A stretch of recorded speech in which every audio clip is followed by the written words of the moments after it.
मेरे प्यारे दोस्तों, नमस्कार। दोस्तों, आज जब देश की हालत में देखता हूं तो मुझे समझ नहीं आता है कि हम कैसे कैसे प्रतिमान गढ़ रहे हैं। एक समय था जब हम कहते थे कि हमारी ये सनातन संस्कृति है, हमारे विचार ऊंचे हैं, हम नियम कानून और आदर्शों की बात करते हैं। लेकिन कहाँ गए हमारे ये आदर्श? कहाँ गई हमारी मॉरल और एथिकल वैल्यूज़? जब आज हम ये देखते हैं कि हमारे देश के लोग सब कुछ जानते बूझते चोर उचक्कों बेईमानों लुटेरों डकैतों का समर्थन करते हैं, उनके पीछे खड़े हुए नजर आते हैं, जाति के नाम पर, पार्टी के नाम पर। आज हम इस हालत में पहुंच गए हैं कि जो बेईमान है, जिसने कि लोगों को लूटा है, चोरी की है, डकैती डाली है, लोगों को मारा है, हम उनके पीछे खड़े हो रहे हैं। सबको पता है कि लालू ने कितने घोटाले किए, लालू ने किस तरीके से गरीबी से निकल के आज हजारों करोड़ के मालिक बने, जिसका बेटा 9वीं पास नहीं है लेकिन आज भी वो हजारों करोड़ की संपत्तियों का मालिक है, उप मुख्यमंत्री बना बैठा है, लेकिन फिर भी हम उसके पीछे खड़े हुए हैं। हमारे बहुत से लोग अपनी जाति के नाम पर, अपने फायदे, अपने लालच के नाम पर ऐसे लोगों के पीछे खड़े हुए हैं और उनके पीछे हाँ में हाँ मिला रहे हैं। क्या हमारा समाज इतना गिर चुका है, इतना सड़ चुका है, इतना गल चुका है कि हम अतीक अहमद जैसे अपराधियों का समर्थन कर रहे हैं? आखिर हम किस रास्ते पर जा रहे हैं? इतिहास उठाकर देखें तो जो नेता और जिन पार्टियों का बहुत सारे लोग समर्थन कर रहे हैं, उनका इतिहास क्या रहा है? हम सब कुछ जानते बूझते इन महान गद्दार और देश के साथ गद्दारी करने वाले नेताओं का जो है समर्थन कर रहे हैं, उनके पीछे खड़े होकर उनको देशभक्त बता रहे हैं। आखिर हम कहाँ जा रहे हैं? हमारे आदर्शों का क्या हुआ? हमारे मूल्यों का क्या हुआ? हमारी संस्कृति का क्या हुआ? यही हमारी संस्कृति थी क्या, कि हम गलत को गलत नहीं कहना चाहते? सिर्फ अपने लालच में अंधे होकर इन लोगों के पीछे खड़े हुए हैं।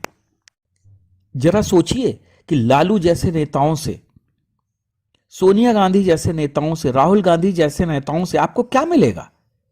जब ये लूटमार करेंगे तभी आपको कुछ ना कुछ हिस्सा देंगे। और क्या आप उस लूट का माल अपने आप में पचाना चाहते हैं? आप उस लूट के भागीदार बनना चाहते हैं? आप अपने बच्चों को, अपने आने वाले भविष्य को क्या यही लूटमारी संस्कृति सिखाएंगे? जरा सोचिए कि हम लोग ऐसे बेईमानों का, ऐसे धूर्तों का साथ क्यों दे रहे हैं? हम क्या सच को सच नहीं कह सकते? क्यों हम अपनी मर्यादाओं को, अपनी संस्कृति को, अपने मूल्यों को, अपने जो आदर्श हैं उनको खत्म करते जा रहे हैं? क्या हो गया है हमारे समाज को कि आज हम अतीक अहमद जैसे लोगों को हम अपना नायक बना रहे हैं? मुख्तार अंसारी जैसे लोगों में हम अपना जो है भविष्य ढूंढ रहे हैं? ये क्या हालत हमने कर ली है अपनी? इतने लालच में मत गिरिए कि कल आपको कोई संभालने वाला ना हो। क्योंकि जिन जिन लोगों ने लालच किया है, जो लोग जिन्होंने पैसा भले ही बेईमानी से बना लिया, आज वो कहाँ हैं? अगर ऐसा होता तो मुगलों का साम्राज्य मिट नहीं जाता। आज देखिए बहादुर शाह जफर के जो खानदानी हैं वो कलकत्ते में रिक्शा चला रहे हैं, चाय बेच रहे हैं।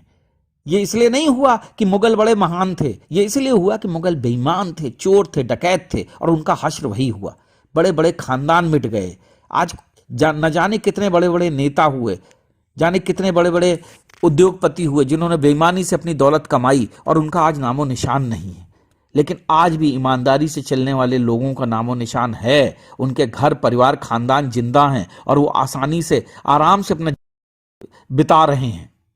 तो जरा सोचिए इन बातों को। ये बेईमानी, ये चोरी, ये जाति के नाम पर, ये धर्म के नाम पर किसी भी प्रकार की हुई जो बेईमानी है ना, ये आपके घर परिवार खानदान को ले डूबेगी। आपको इस प्रकार का अन्न कभी भी पचेगा नहीं।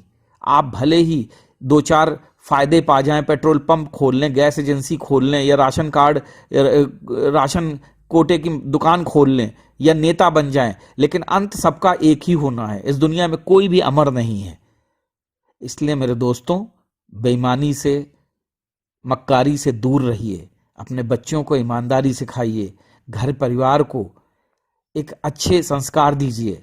हमें ये देखना है कि हम देश को किस प्रकार का बनाना चाहते हैं। क्या हम देश को इन चोर उचक्के और लफंगों की तरह एक भविष्य देना चाहते हैं, कि देश में हर नेता बेईमान पैदा हो?